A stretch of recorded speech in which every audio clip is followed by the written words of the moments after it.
Hello and welcome back, guys. This is iCast bringing you yet another game from my friend Splayers, the Terran South Korean player. And in this matchup, he's going to be playing against Vengeance, the top right Protoss player, and he's going to be blue this game. So we're going to see a pretty sweet game. I'm sorry I haven't been casting games lately. I've been really busy with school, tests, homework, classes, partying, whatever you want to call it.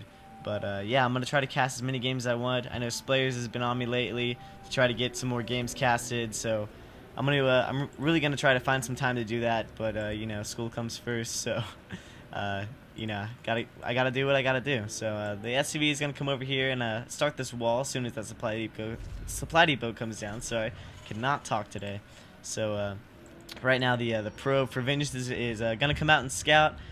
He's probably going to check this top left base first. So he's going to go ahead and choose the wrong way, but I mean, you're not going to check your cross spawn first. That should be a waste of time if he's not there.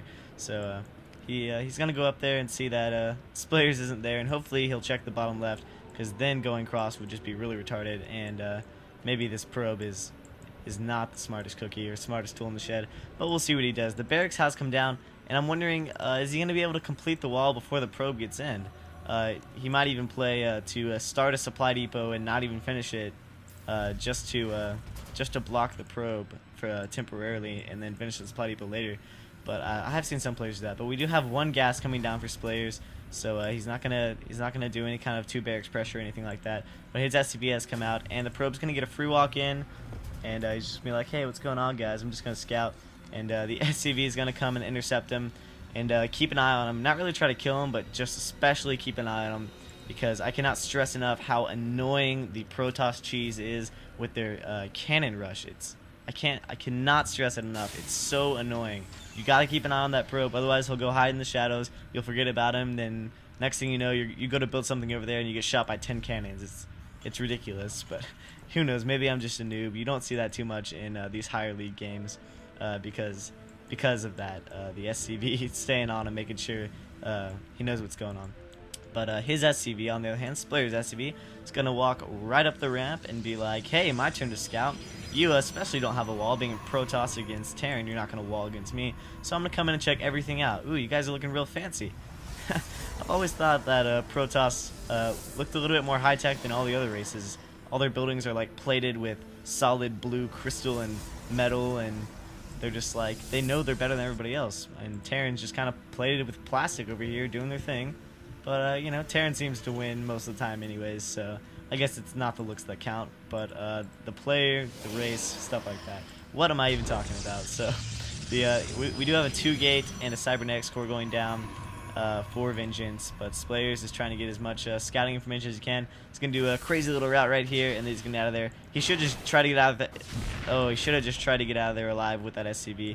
Oh, looks like he was about to place a robotics facility, but he changed his mind. Maybe we'll see some of that. There it goes. Must have been some kind of misclick. He probably meant to click the stalker and right click next to it. But the stalker is going to run out here. The probe does have the Zelnaga. But we do have a barracks straight into reactor with a second barracks and a factory for Splayers.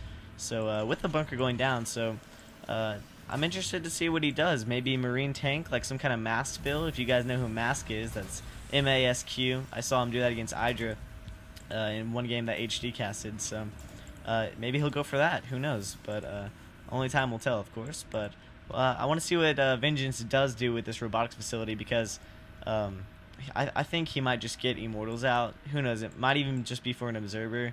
But he has just 2-gated right now, and the warp gate research is almost finished, pretty much by the time that this Sentry and Stalker come out. But oh, I'm sorry, guys. It looks like I missed that. The Stalker came to the front door and tried to do some poking, but the Marines loaded up in the bunker and just scared it away. Not really too interesting or too big of a miss. It was just like, "Oh, what's going on? Leave, because I don't want to die, and I don't want to lose any shields or any health, because I know my shields can recharge and I'll be just fine." But he has warped in some additional reinforcements, and he's going to go ahead and grab an expansion. So if Splayers decides to do any kind of move out anytime soon, I would say Vengeance is in trouble, because he's going to grab that expansion instead of get more units out. So he has lifted off his factory and gone straight into starport. So his factory is definitely not going to be giving him any tanks. So I was wrong about that early build suggestion, but he's going to be using it as a scout. You can think of these things as big, bulky, beefy, massive amounts of health overlords, because they are pretty slow, and they do give Terran a lot of scouting whenever you don't need your factory.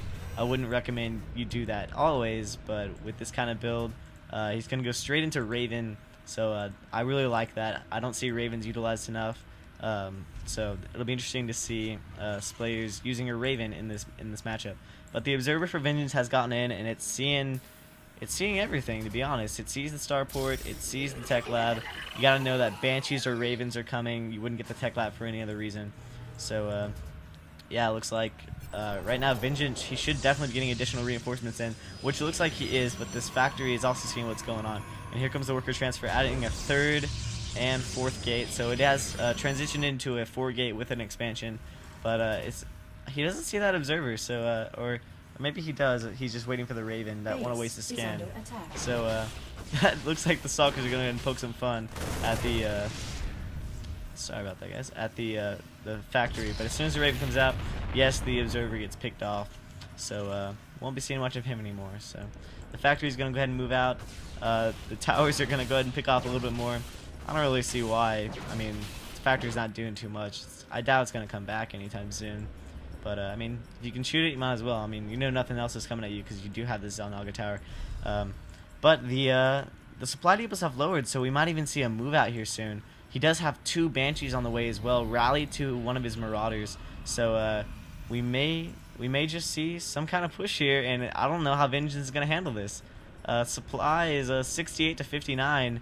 And Splayers definitely has the bigger army. I mean, just look at it visually, you can tell. He does scan to see what's going on. He does know that he has expanded now, and he knows that the Protoss' player entire army is chilling there. But he's gonna try to get as many reinforcements as he can to take this, and yeah, gonna go ahead and pick off that probe. But yeah, the Raven's gonna be so powerful against the Stalkers. Because it does have that point defense drone, and it can lay that down, and it seriously, especially with these kind of numbers, with that many Stalkers, it can seriously absorb their lasers or bullets or whatever you want to call them for a good 5, 6, maybe 7 seconds that the Stalkers can't shoot, and the Terran player just gets to be able to fight for free. But here comes the engagement. The Banshee pulling in a little too early. They're going to try and focus that down. Not able to kill it just yet, but the point defense drone is on the field, and the Raven's getting focus fired, and it goes down, but that's okay. It got its purpose out. And the force fields are going to come down, and they're going to cut this army in half. Beautiful force fields by Vengeance, but I don't think it's going to be enough, to be honest. The Marines and Marauders, they need to smarten up and get around here. But the other Banshee has arrived, and more additional force fields going down. But this is not looking good for Vengeance at all. He's got about 5 Stalkers and 1 Zealot against this big, massive army. He could even fall back to this point defense drone, but I would imagine that the Stalkers are going to play defensively. And there goes the last Stalker, and this looks like it could be an early GG for Vengeance. I don't see anything else coming from him. His production has actually halted after his 3 Stalkers right here, and we do have a Marauder, Banshee, and 2 additional Marines on the way. I don't see this going anywhere good for Vengeance. This looks like it could be GG. He's pulling probes off the line. That's pretty much your declaration of good game when you do that, because that's your last resort. You don't want to waste those probes. So it looks like his 4-gate robo facility fast expand didn't quite do its job against Splayers Raven play, which turned out to be really awesome, and I'm really impressed by that. So I always like seeing Ravens used, and here comes the other reinforcements, and they're going to start picking up the pylons, and there goes the GG from Vengeance. So that was a really great game, guys. So I'm really glad to see a Terran player using Ravens, and I like to see more of that in the future. So you guys keep up with the channel, and I'll be casting more soon. So we'll see you guys next time.